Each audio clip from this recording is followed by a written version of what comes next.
All right, hi everybody. I'm Dame Finola, and I'm running a class today about how to run the Amtgard powered by the apocalypse that I have created. Basically, we take powered by the apocalypse, which is a system that is free to use and manipulate as you please, and I have plugged in some Amtgard themes and given special abilities to Amtgard classes. So you can run an in-person or an online roleplay with a streamlined rule set that is very straightforward and easy to run, and easy to learn, which was the basis of the whole idea of doing this in the first place.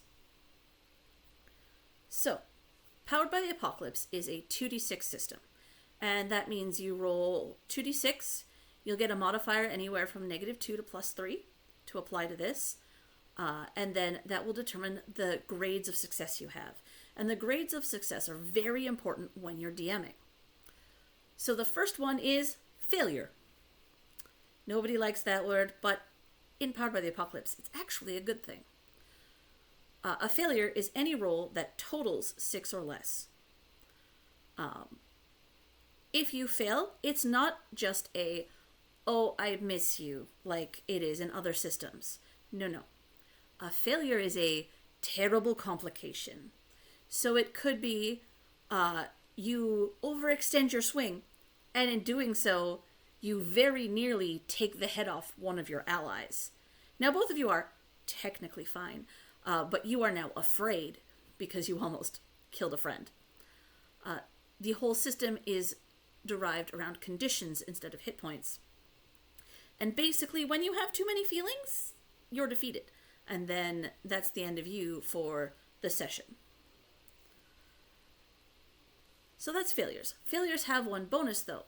On a failure, you gain potential. And potential is how your players level up. Also, you don't roll as the QM. All of the rolls are player side. Unless you're also having a character with the other players, then you'd roll like they do. But for the most part, your monsters do not roll. Your NPCs do not roll. Nothing rolls except the players. So that's a very important little bit to Powered by the Apocalypse, is that your monsters don't really have stats the same way the players do. They do have a set amount of conditions, which are their functionally hit points. But they don't have stats to make attacks or knowledge rolls. You just kind of decide what they already know. It makes things a lot easier. Then we have a partial success. This one is from 7 to 9. So if your dice total 7, 8, or 9, you have partially succeeded. Now, that means whatever you were trying to do, you did succeed at doing. So if I was trying to sneak into a castle and I roll a partial success, I have gotten in the castle. Unfortunately, I have also probably alerted someone. It might not be the guards. It might be I have bumped into a chambermaid, or I have found a horde of feral cats. I don't know. But some kind of problem has occurred, even though you have succeeded. So it's like a yes and. And then there's full successes. Full successes are exactly what they say on the tin. You did what you wanted to do, and nothing bad happened. This is ideal from a winning perspective, but is actually sometimes the least fun for everyone involved. So yeah, you did punch the bad guy, and he didn't punch you back. Everybody's winning. It's great. So those are the 3 kinds of successes. And that's important to know as the DM, because your players will be asking you about those and what they mean. That is the core of this system, is this 3 kinds of successes. Now this game, in its most basic form, is a game of yes and or yes but, with the occasional no but. And so here's what I mean by that. Whenever a player tells you they want to do something, and assuming they have made the roll, if it's something that you think would be difficult, then you say yes, and you find XYZ. Or yes, but you have triggered a trap. The only time you're going to use the no but is when someone suggests something that is a little bit out there, past what you think narratively or by the rules they should be able to do. For instance, if you had a barbarian who had a friend that, or let's go with not a friend, let's go with an enemy. This is a barbarian's got an enemy, and he wants to throw him to the moon. That is beyond the limits of strength that you can make sense in your narrative at all. So you say no. But you do throw him high enough that he hits the ceiling and cracks his neck and dies. Or, whatever have you. So you still give them something to run with. And so it's very rarely a hard no. The only time you're going to use a hard no is when there's a boundary involved. For instance, if you've got someone with a phobia, anything like that, then it can be hard no's. The rest of the time, your job as the QM is to keep the story moving. The players are supposed to help you with this. This is meant to be a cooperative storytelling game, insofar as, yes, you're the bad guys, and yes, you're giving them the problems, but they should be feeding you ideas, too, about where to go next. So that's the very, very basics of this game.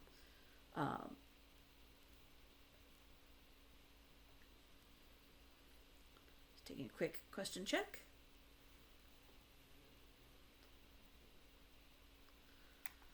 All right, no questions at this time. That's perfect.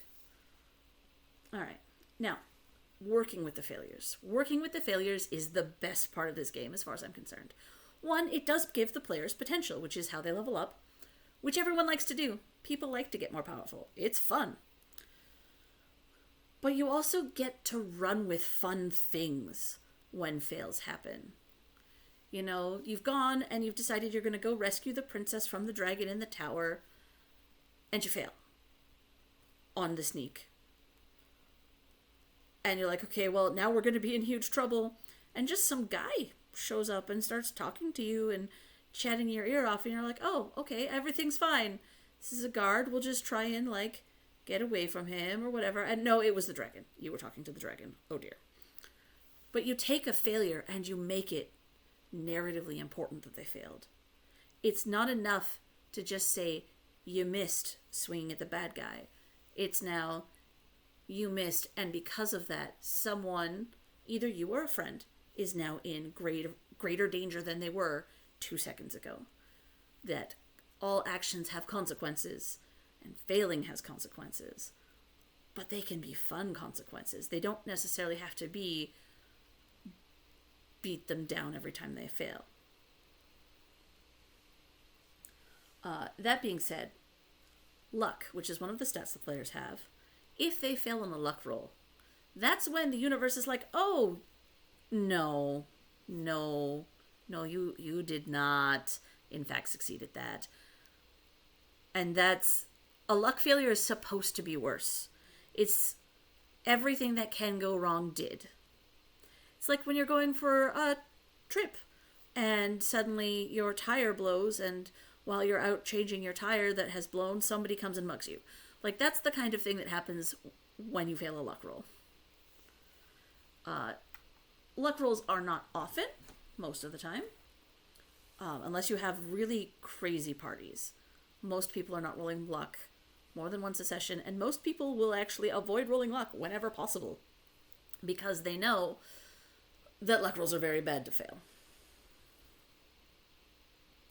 So that's kind of the basics of the system at its core. I'm going to go into how I set things up and how I think you should structure encounters and bad guys and just overall plots. So when you're doing a session, you should be looking at the session as kind of like its own 3 to 5 part story.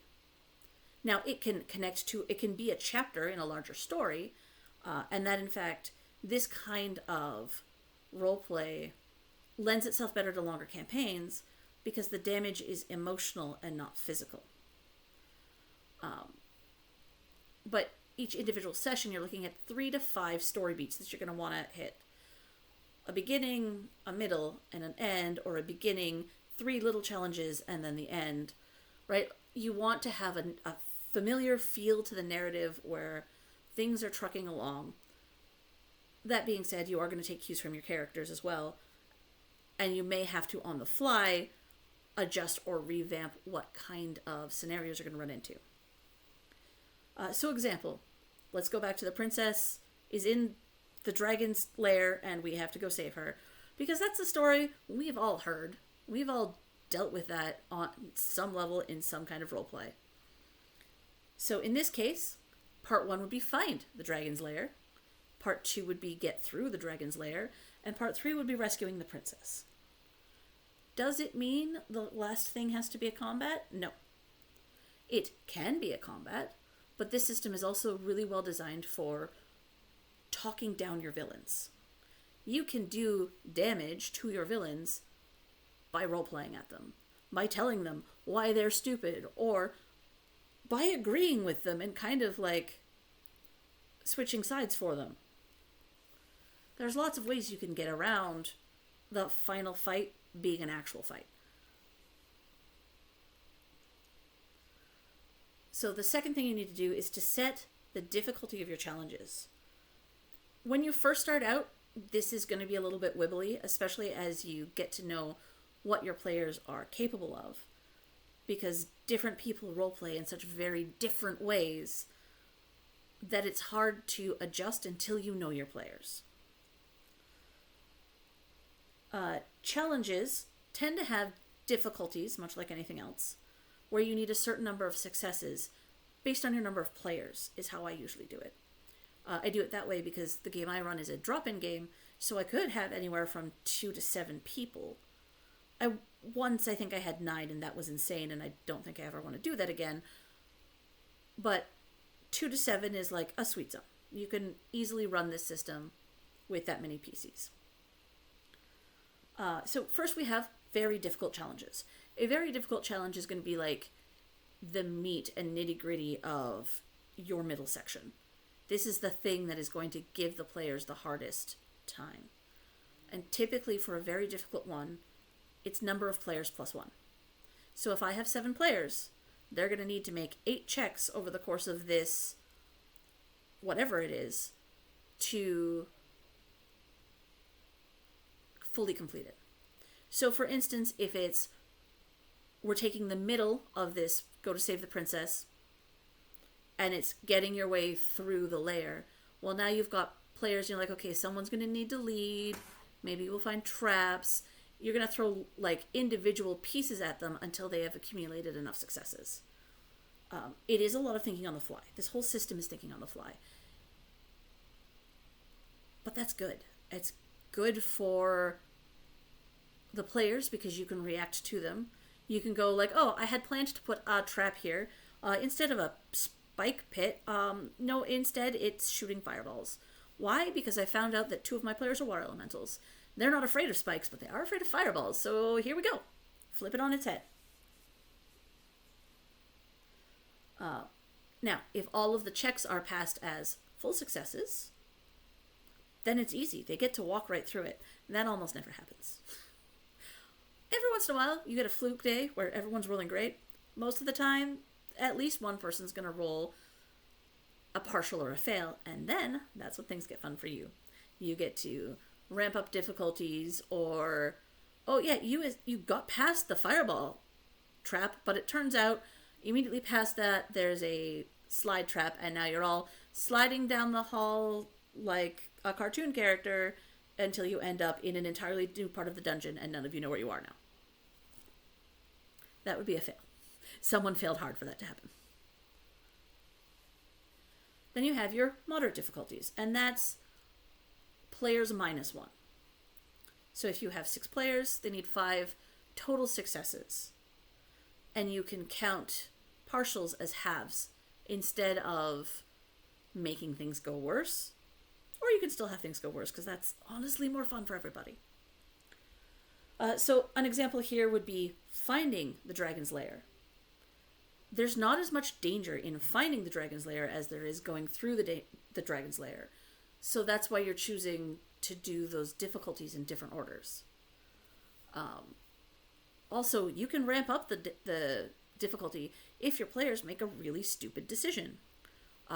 If they decided to walk up to the dragon's lair and start clanging pots and pans going, here dragon, here dragon, here dragon, things are going to be worse. So feel free to react accordingly to when your players make very bad decisions or very good ones. Please reward your players when they make good choices, when they're like, hey, you know, instead of coming it from this direction, what if we walked around the mountain and dug under because we have a dig machine? I don't know. You can, if they have the tools, let them. And that does bring me to another thing about encounters. Not every encounter requires a roll. Sometimes just let them talk their way out of it, or let them problem solve their way out of it. Not everything has to be a roll. If my group of seasoned adventurers comes on 3 bandits in the woods, I'm not making them roll for combat. It's 3 bandits. How do you want to beat them up, guys? Okay, cool, moving on. Oh, this is a riddle here? Well, guess what? Now you guys actually have to solve the riddle. Here's your piece of paper. Right? Not everything is rolls. Now, if they get stuck, they can make rolls to get hints, get back onto the path that they should have been on. For instance, if they, they're trying to sneak through the lair and they're like, I'm just going to spin a circle and pick a random direction. And I have had players like that. They do exist. Run with it. Follow the random direction and eventually they'll end up at the dragon, or the dragon will find them. Or whatever other villains or scenarios you have. And then you have the easy difficulties. These easy difficulties are things like you're trying to convince an NPC who's already friendly towards you, but is afraid to share information because of whatever. The mob is threatening them. They're an NPC. Who knows? They're afraid. You're just trying to convince them. And then it might only require 1 success, or maybe 2, right? You can have very easy encounters. And there's nothing wrong with that. Make them put in a little bit of work, give them the roll, and reward them, and let things move on. Easy encounters, when they start stacking, can be a lot of fun if they're going all sorts of different places, and then the players have to figure out what's important. So you can use easy encounters very effectively as well. They don't have to be just stumbling blocks. They can be a new way to present information or story.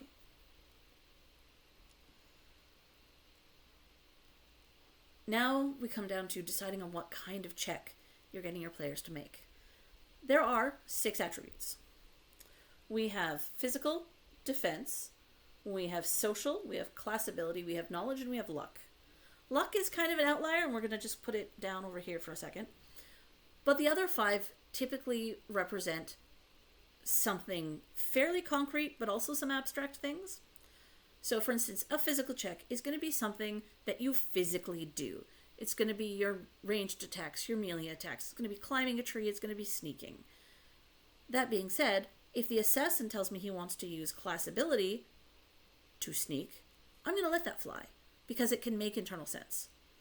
If a player asks you to make a different check than you have laid out, if they can give you a really solid reason, then run with it. I have a fun example. It's a little crazy. Don't mind me. Too much time watching kids' cartoons. So let's say we have Bob the Adventurer, formerly Bob the Builder. And they have come to a giant pit inside of a dungeon. There are ropes above them. One room back, they've had some planks of wood. One of his buddies teleports across. Another one grabs on to the ropes that are hanging above and decides to swing like a monkey across. Bob's not good at either of those things. And Bob goes, okay, I want to use knowledge. I want to use my knowledge of engineering from back when I was Bob the Builder. And then he builds a bridge, and you say, sure, that's hilarious. Let's run with it. It was not how you intended for the problem to be solved, but the player gave you a reason, an in-character reason. So you should go with it. That's that yes and. Anyway, so we've got your physical checks. That's pretty straightforward. If it is something you physically do, it is physical. Unless it's defending somebody else or yourself. That's your defense stat. You can use it in two ways. The first is as reflexive, which means it takes no action. And that's usually when a moderate level bad guy is hitting you with an attack, it's your ability to defend against it. And that usually lessens the damage from the attack or gets rid of it entirely. The other one, though, that uses your action in combat is to defend another.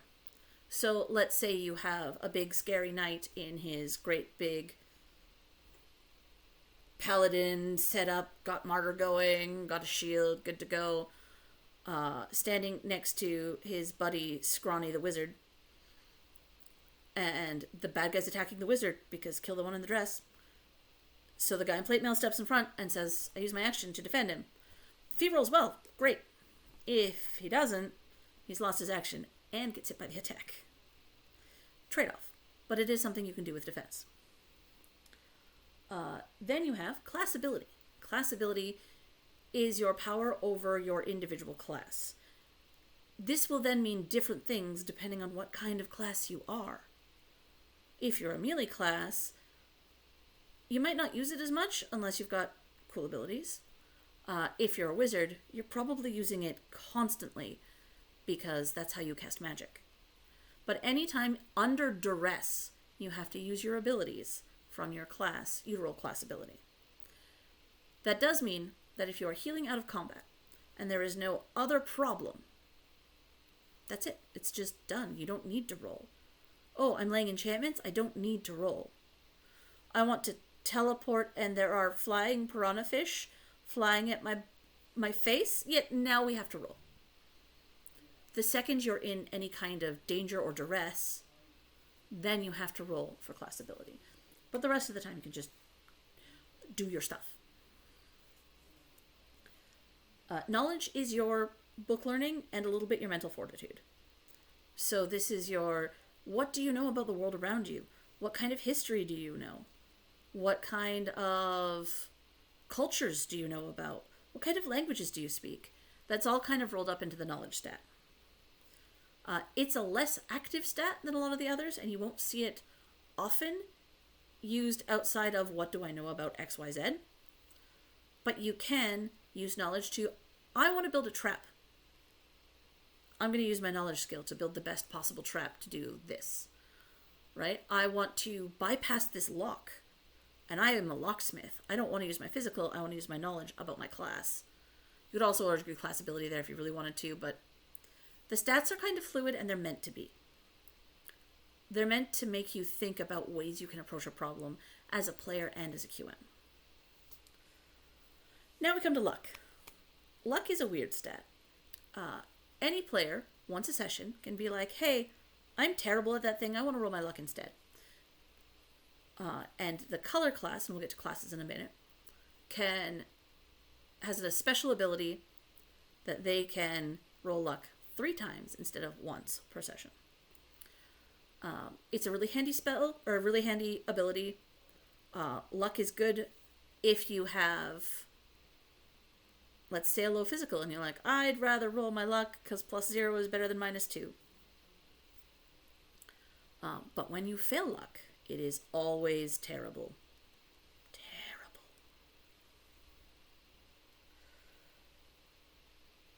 Yeah, once you've set your challenges and how difficult you want them to be, you can reskin them on the fly, no problem. You can be like, oh, this was supposed to be a raging river, but instead they have ended up deep, deep, deep underground. Now it's raging lava. And now we have combats. Combats are a little different in this system than they are in most, because your hit points are emotion damage, which means sometimes it's not the blows you're taking, it's the things you're doing around. You should decide, when you're setting up a combat, what kind of character or monster this creature is. Are they a dragon? Are they an amorphous blob? Are they a person who's just really angry at what the party is doing? Or are they some kind of bizarre fey creature who you don't know their motives as the players and they're trying to figure it out. All of those are valid. Anything is valid in the system. You can dream it up, it works. Then you decide how difficult you want that villain to be, and if they're alone or with friends. This kind of changes too depending on the size of your party. The more bad guys you have, the more villains you have. The more party members you have to kind of have in response so that you don't have overwhelming numbers one side or the other. You can always give a single villain more defenses if you've got even a larger party, or you can give him more minions. That usually ends up being more damage overall, so you have to kind of make a decision based on the skill of your players and how good they are at rolling with the punches. So we've got a few difficulty suggestions. You can do a very simple combat. These are the ones for, let's say I have 3 characters and they have run into 5 bandits. They're still heroes of Amtgard quality versus 3 versus 5 random bandits who may or may not have good gear. At that point, I'm probably going to do the simplest kind of combat, which is just everyone pick what kind of stat you're rolling. Explain to me how you're attacking them, and roll it, and we'll see what happens to you over the course of this fight. If the overall group succeeds, you win. If the overall group fails, well, then we will have some new things to talk about. So in the case of, say, the 5 bandits and the 3 heroes, we'll say 1 hero rolls a full success, 1 hero rolls a partial success, and the last hero rolls a fail. At that point, still call it a win. They're still the heroes, but those that failed and had partial successes, they're hurting now. One of them has probably taken 1 condition, the other's taken 2. As an expression of how the combat just did not go well for them. That's the easiest kind of combat. It's quick and easy and dirty, and is best used for, like, roadblock things. Or when your characters go to pick a fight, and you're like, okay, you didn't need to pick this fight. I guess we're just going to roll. Or if you're running short on time. Sometimes you just have to kind of push things along. It's advisable to not rush if you can avoid it. But sometimes you can't avoid it. Then you have your moderate level combats. Those are 4 to 5 conditions spread out over however many bad guys you have. Now here's the trick. The more bad guys you have, the more attacks they have when it comes around to their turn. So if you have 5 bad guys with 1 hit point each and 5 heroes, there is a potential that they have 5 heroes knock out all 5 bad guys. There's also the potential that none of the heroes make their attack and now are suffering 5 attacks. So you have to kind of play it by ear. You have to kind of figure out, how strong do I want this guy to be? It's like, maybe it's 1 guy with 3, 2 guys each with 1, and I'll see, do the heroes go after the big guy, or do they go after the 2 littles and try and keep the number of attacks down? You let them kind of figure out their plots and their plans. With that kind of combat, then you're taking turns. And typically what I do is the players all go first. If I have a Q NPC or an NPC that is traveling with the group, I'll do their turn smack in the middle, just so I'm not doing everybody all at once, because it can be overwhelming. And then you do the bad guys. Now here's the trick.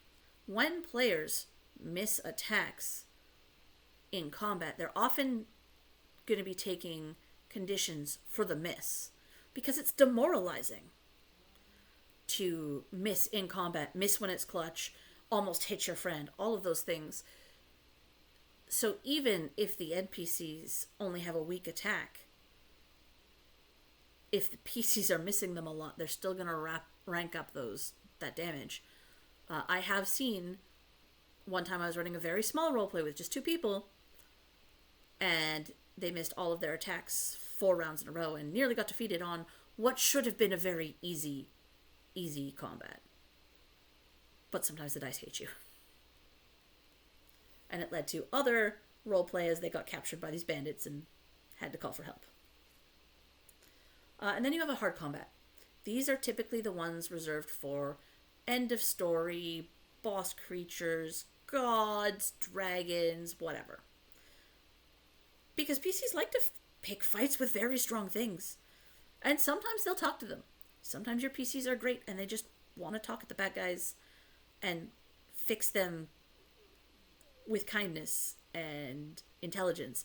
And other times they're like, no, we're just gonna fireball it. I'm both kinds of players. In hard combat, you want to take your number of PCs and you're gonna double that, and that's how many conditions that monster has. You can tweak it as necessary. I wouldn't do that, for instance, if it was everyone's first time playing. Don't do that. If I have a group of players that I know are overpowered because they've been playing for 5 years and their stats reflect that, and I also know that they want it to be extra dangerous, it might be 3 times. I might be evil. So you just play that by ear. Okay. Now I have written up both specialty moves and basic moves so that people know what they're allowed to do, straightforward, easy. So a basic move is something anyone can try. With the exception of use magic, you have to have magic as part of your kit, as part of your class. They are attack, melee, ranged, and magic.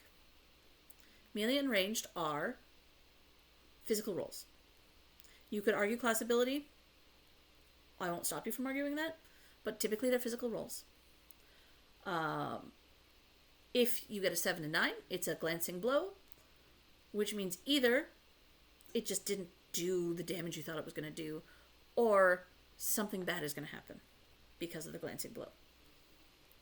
Usually, I leave that up to the players to choose if they want it to be a straightforward, it just wasn't as good as you expected, or if it's, okay, yeah, I hit him real hard, but I hit him so hard my sword bounced back and hit me in the face, and now I'm feeling a little angry, like that should not have happened. So you've gained condition. We have Talk Them Down, which is basically a social role wherein you are trying to remove a condition from a friend. Typically, that means you need to roleplay at them. You can't just say, I'm going to roll it, and then not talk. That's not how that goes. You have to be comforting in some way. You have to be trying to help them through what they're feeling, or acknowledging that, hey, you did really great back there. You have nothing to be afraid of. You showed him who's boss. Then you can make a roll. You can only do it once per scene per character.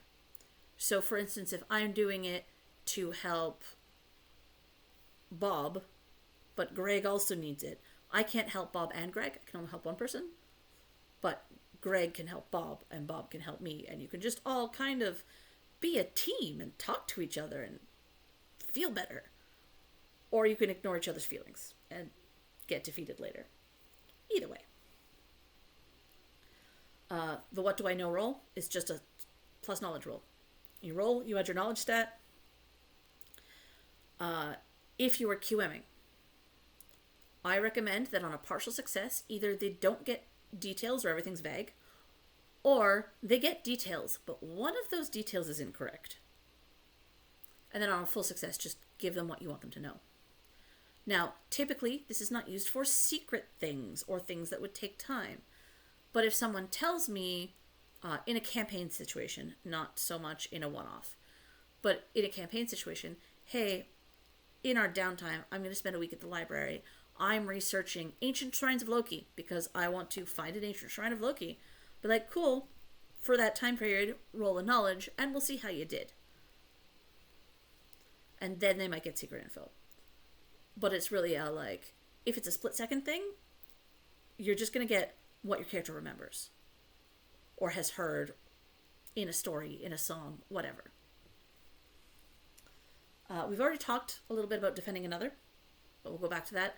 That's that role where you give up your attack in the round to protect someone. This one works by rolling plus defense. On a hit, regardless, the victim takes no damage.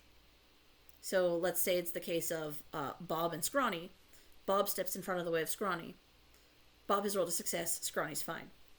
But on a 7 to 9, which is still technically a success, the defender's going to take a condition. Maybe it was a really close call and now you're afraid. Maybe they took a punch to the face and now they're injured. Maybe they're angry because you targeted their best friend and like, no thank you. Applying conditions is something that takes, you have to know the characters a little bit, or you can ask them, what's your character feeling? What of these fairly negative things is your character reacting with? Take that condition.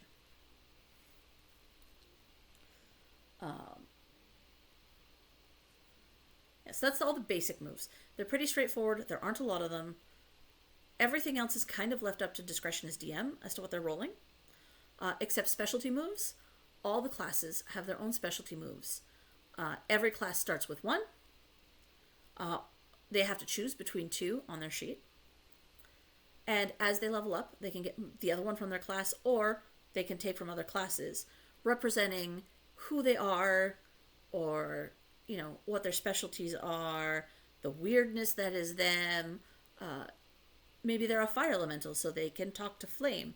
That's actually a druid power, but they might have it on their healer or their wizard. The specialty moves are meant to kind of augment the characters. They're not meant to shine and overtake the characters. And that leaves just one other slightly strange hang-up of the system, and that is the moment of truth. The moment of truth is only for campaigns. If you're doing a 1 or 2 shot, don't have it. It's not worth it. And let your players know it's not worth it to get it, because it's not gonna be as impactful. But basically, if someone uses their potential to unlock their moment of truth, they get to take control of what's happening in the narrative and control the NPCs, still within reason. They can't go, okay, I'm using my moment of truth to explode the world. Okay, hold on now. No, you cannot just explode my world because it's a shared world. Like, you can't do that. But if they want to be like, I'm going to use my moment of truth to... Oh, here we go. We're going back to Bob and his friends. And the villain is getting ready to kill one of Bob's friends. And Bob is not cool with that. So he unleashes an army of ducks. Little wind-up ducks that he's had in his pouch. He didn't have them in his pouch up until now, but it's his moment of truth, so he can do what he wants. And then he defeats the big bad with an army of wind-up ducks. All right, cool. You wanted to spend your XP on that? Have it. Like, here you go. Here is your wind-up duck win. Now that brings us round to following your players' leads. Sometimes your players don't want to follow your hooks, and that's okay. That should have consequences, but they don't have to be bad ones. They can be, but they don't have to be. Let's go back to the idea of they have been sent by the king to save the princess. They haven't even started looking for the dragon's lair. And they talk to George. George is a bartender. He's cool people, but he's missing an ear because recently someone broke into his shop and cut his ear off. And he kind of wants revenge. And the players go, yeah, you deserve revenge. We don't care about the princess. Let's go get revenge for George. And you're like, oh, okay, cool. Guess this is the way we're going now. But that can have long-term effects. You didn't go save the princess. I'm willing to run this George nonsense. Sure. Follow the players. But now the king wants to know why you didn't go save his daughter. And then it opens more roleplay. So follow their leads, but actions have consequences. I'm just going to take a quick break to see if I have any questions piling up in queue. I'm enjoying the Bob the Builder memes. Thank you. All right. So yes, that is the basics of the system. There is also knowing the difference between when to do a powerful blow and when to just inflict a condition. And it really comes down to how hard hitting emotionally was the thing that just happened. Or physically. If Bob the Builder is fighting the dragon and the dragon lands on him, that's a powerful blow. Because the dragon and Bob. If you are fighting someone who's got mind control, who then makes, we'll say, two people are significant others, and the mind control guy uses his power on one to make that one say to the other, I never really loved you. Well, now that's a powerful blow, even though there wasn't a physical exchange of blows. And it's probably to both of them, depending on the situation and the scenario. So powerful blows are meant to be exactly that. They hurt, either physically or mentally or both. They are not meant for every attack, though you may have a villain that swings only for powerful blows. That would tend to be like an endgame boss, not so much a lower level thing. Conditions, though, are just as effective. And I do recommend that your mid-tier or very difficult bosses have at least one ability once to make a powerful blow happen. And here's why. The powerful blow mechanic, now, a player can roll and be lucky enough that they fail the powerful blow. They roll very low. On a roll of a 6 to less, they're fine. They ignore it. They go, oh, yeah, you mind controlled my buddy, but I know you're a mind control guy. I know it's not that guy. I'm fine. These words mean nothing. And they just continue on. On a 7 to 9, they have a list. And on an 8 to 10, they have a bigger, worse list. And lots of fun things can happen on the bigger, worse list. One of them is they lose control of themselves and their powers in a terrifying way. If you're playing with Fire Elemental, he's probably exploded. If you've played with a werewolf, they're probably trying to eat everyone now. Not just the dragon, but you too. If you're playing with the Bob the Builder, he started to fix it, and instead it exploded. And everybody's in danger now for, the raining shrapnel. So, bad guys should be able to do it at least once, if they are at least mid, because it's scary. And you want your players to feel that dread that they might be in big trouble here. But it also shouldn't be their every attack, because then it loses its efficiency. Also, players can inflict conditions and powerful blows on each other, even if they don't mean to. If someone is pouring their heart out to another character and that character blows them off, that's a powerful blow to the one that's been blown off. Like, your players can mess each other up, because that's part of roleplay too, even if they don't mean to. Now, that being said, it is meant to be a cooperative game. You are meant to be on the same side. So attacking each other on purpose is not advised, unless mind control. But it can happen. Even friends come to blows, especially in the Amtgard culture, where our PCs do tend to solve problems with buffers and or fireballs and or chainsaws. Except that chainsaws aren't Amtgard legal. But they would if they had them. So that is the basics of running the system. I do have a few tips and tricks that work with most systems. Not all, but most. So the first one is, if they give you background information, read it. Know what makes your characters tick. The more you know about the characters playing in your game, the more effective you can be at poking at their insecurities as the QM in a game where emotions are the primary source of damage. If you don't know anything about your characters, there's nothing to poke at. You can't make them angry or afraid or hopeless or insecure because you don't have that frame of reference. Try and let the players set the tone when you can. You may have a great idea for a horror game, But if none of your players are interested in horror, then maybe dial it down to Goosebumps and make it silly and have fun and be wacky. And everybody will have more fun that way. So, more Goosebumps than Saw, depending on your audience. Give the players more description power.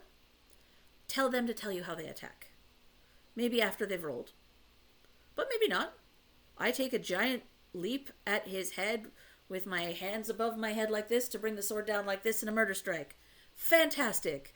I have rolled 2 1s. Well, that murder strike didn't go as planned. But when a player feels like they have more agency, they're more invested. And it doesn't become I poke it with a stick. I throw a fireball at it. That's not fun. Get them to be descriptive. It will be more fun for everyone, and it gives you an extra minute to think about how things will react. Try not to rush, and I'm bad at this one, especially because often when I run it, I have a time frame. And I have to rush through the last little bit sometimes, or sometimes I realize we've gone off track, and I have to try and figure out how to get us back on track, and it doesn't always work out. You may have 5 story beats planned, and they got stuck on George the bartender over here. Drop the other 2, or rearrange them so that they're down the other line, and don't worry about it. The players will still have fun. As long as you have some kind of structure, it's usually fine. Don't be afraid to say no. Sometimes players get really excited and think their idea is really, really cool. But if there's no way that you can conceptualize it working, tell them no. Or no but. Give them something else to run with. Actions have consequences. Good or bad. All of them. And that's important, especially in a system where it's not hit points. It's emotions. You may have mouthed off to the Lord earlier. That's great. And he's angry and you've kind of quelled him a little bit. For now, you didn't actually defeat him. He ran away angry. And now you have an angry Lord with an army coming to kill you and your buddies. Right? Just because they have won the day doesn't mean they're done, necessarily. You have to kind of make the story make sense. Don't fuss if you can't come up with the name on the fly. That's fine. Have a little list pre-generated and have very simple names and very weird names. And then when they come to an NPC and they're like, what's the name? You can be like, that's Tim. I thought you said he was a wizard. Yes, he's Tim the Enchanter. It's fine. It's totally not stolen. And then just mark down the Enchanter next to the Tim name in your notes. Speaking of notes, take notes, please. If you have any more than 3 sessions, you're going to forget. Or if your sessions are more than 2 weeks apart, you're going to forget. Take notes of the things that you feel are important. You're still going to miss things, but you will miss fewer things. Because what's important to you may not be what's important to the players.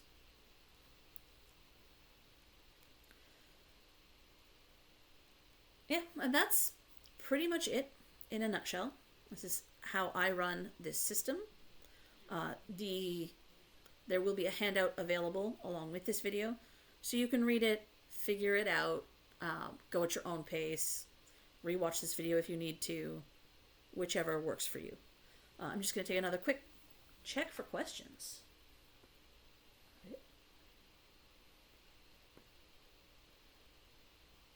Yes, some groups do like powerful blows more than they like conditions, and that's cool too.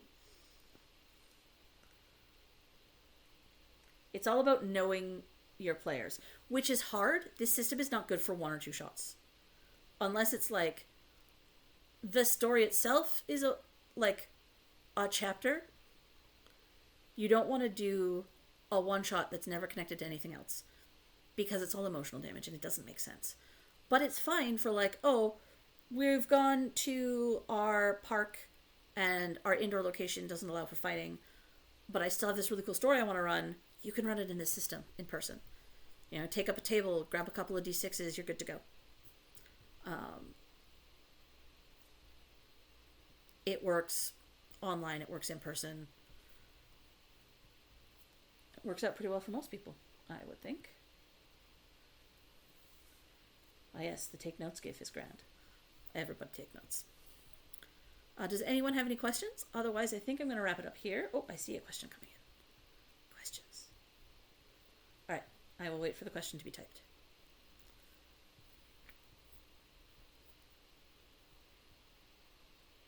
Meanwhile, I will hydrate. Water's important, even when you're QMing online. Though this is tea, not water.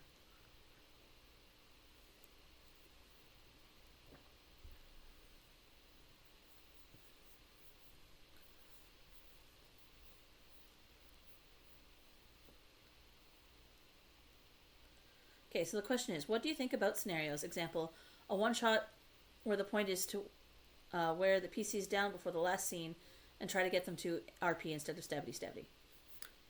That's a good setup for newer players. I wouldn't run it with players who've been playing the system a long time, because for the most part, they know that once you've been playing the system for about 3 months or so, you realize that talking is typically stronger than stabby. But you could definitely run that, especially as an intro. A one-shot intro is fine, because it gives people a feel of how this system is supposed to work. It gives you as the DM a chance to kind of work out your own personal bugs and kinks, because every system is so different. And this one relies a lot on other people also having some kind of description back at you. So a one-shot in that scenario is a great plan. Especially as a, like, this is how this is played. Get to the boss. Maybe we're saving the princess from the dragon, but it turns out the princess is actually fine being with the dragon. And if you just talk to the dragon for 5 minutes, he'll bring the princess out and she gets to talk to you and it's fine. And that's cool. That's great. You just want to be careful in that particular scenario that you don't accidentally defeat someone. Because once you're defeated, which I did forget to put in this document, so I will have to fix that after. A defeat happens when a player has all their conditions filled up. The conditions are injured, angry, afraid, hopeless, and insecure. 5 conditions. So you functionally have 5 hit points. Now, there are lots of ways to get these back. But if you're worn down, once you're at the 5, there is no bringing you back for that session. You are able to be resurrected. You can talk, but you can't problem solve. You can't fight. You can't make a roll once you've been defeated.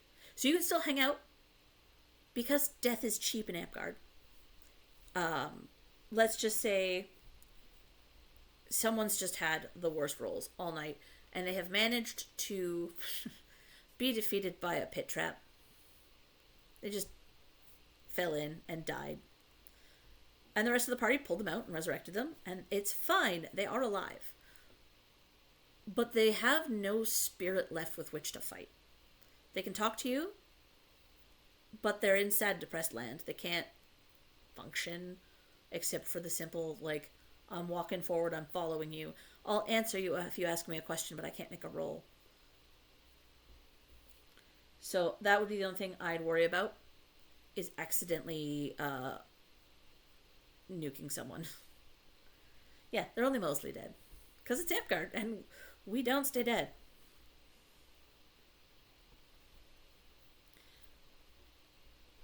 I see more typing, so I'll just wait a second.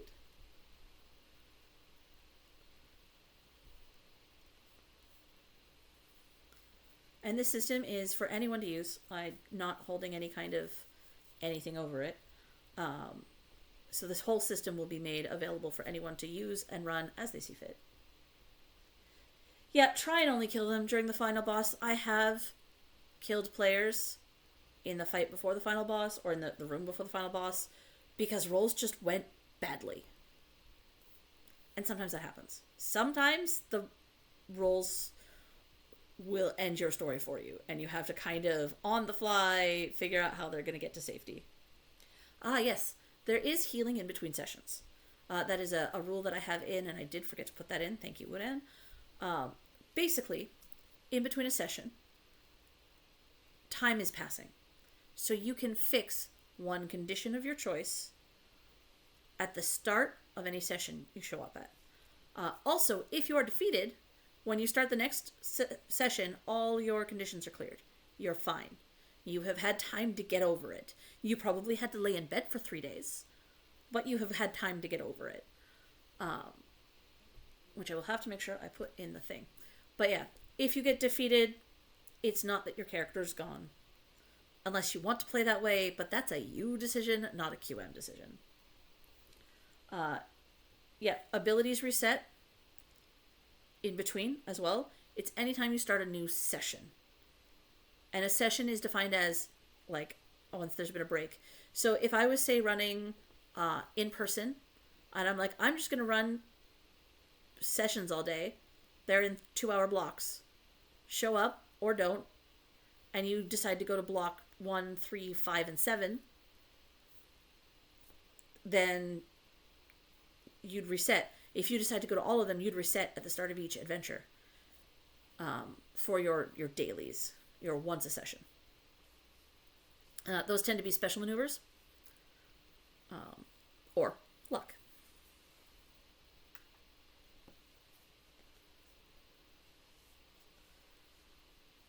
All right, does anyone have any other questions or anything else they want me to talk about? Just take a look at my handy screen over here.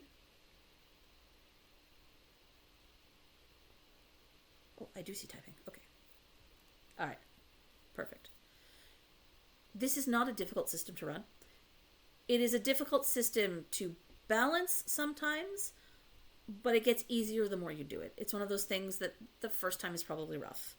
I would recommend also, if you're starting a new campaign, if someone has previous characters from the previous campaigns, that you at minimum depower them slightly, or consider having some kind of reason why their power level is functionally reset. Because I only have so many level up options available, eventually you stall out. You can't get any stronger. Because it's like that in Amtgard. Eventually you cap out and you're not getting any better. And that's okay. So I would recommend, if you're starting a new campaign, that you depower at least a little bit. At least if you're taking over from DMing for someone else. Give yourself a break.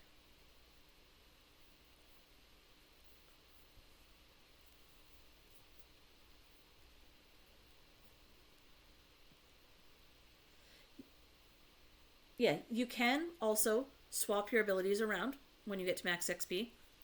Maybe you find you don't like one of the special abilities you have, or maybe you just haven't been using it. Also, I do recommend that after your campaign ends, all moments of truth re-lock. So everyone gets a chance to re-unlock that later. Just because it gives someone something to strive for. So for instance, I just finished, or am about to finish, a very long 1-year-long storyline. Once the final battles of those are decided, anyone who's unlocked their moment of truth, that's relocked. So it would give you a little more something, even though I'm not fully resetting my characters. That's another thing you can do as a trick.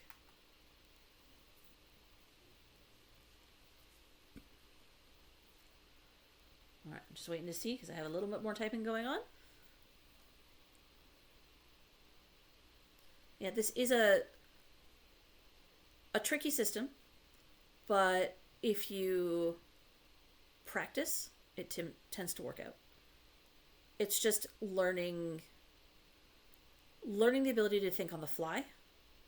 I actually don't typically do a ton of prep except on puzzles, because sometimes the players go this way. Like, oh, all right, I guess I'm reskinning everything. Yeah, so I have come to session with notes and been like, oh, nope, okay, they're going this way. Cool. I guess I'll just leave these as notes that are things that could have happened. Maybe. All right, cool. That's why I do tend to leave things bare bones. I don't tend to flesh a ton out, again, except things like if I know you're going into, say, we're going to go with dragon again. The dragon is easy. You're going into a dragon's cave, and this dragon is well known for ridiculous puzzles. Well, then I'm going to actually have some puzzles here, and you're going to have to deal with them. At one point, I made my players play Minesweeper. It was not kind. Another time, I had, like, a physically rearrange the letters puzzle. Puzzles are a little harder when you're not in person, but they can be done online. They just take a little more work. I've never made a puzzle and not used it, but I have made a puzzle and not used it for a couple of sessions, where I thought they'd be going over here at some point, and they went over this way, and then over here, and then they're like, oh yeah, this thing.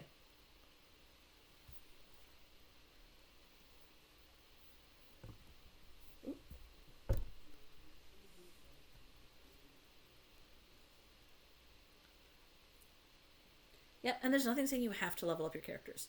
If you're playing your character and you're like, I'm content with where they are, I'm gonna just, it's just fine. It just lives here now. That's totally valid. No reason to make RP not fun by being too strong.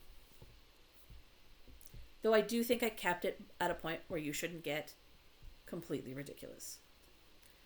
That being said, this session, this first year of play was functionally a playtest, and some of the skills have been tweaked and will probably be tweaked again, but that's the nature of building a system from scratch or near on scratch. For instance, at one point, barbarians could just take 3 conditions and defeat a foe, and that turned out to be not fun. That's true. The campaign was like 1.5 years, almost 2 years. But it's all been playtest. Guinea pigs. Yeah, then some special abilities were abused. Some special abilities, I wasn't looking at them in relationship to other special abilities because they were on different class sheets. And together they were a problem. And feel free to be like, this is overpowered. In my game, it's going to work like this. That's fine. I will not be offended. Again, everything I've used is a system that they want you to do this kind of thing with. So it's no problem to me if you reskin it again. But all of it will be made available with this video. And then you'll be able to play at your leisure regardless of where you are or in what kingdom.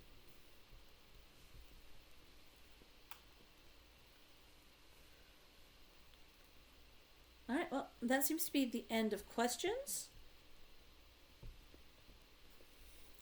So I am going to wrap it up. Thank you for coming and listening to my talk about the system that I have piecemealed together. Please give it a try. If you ever want to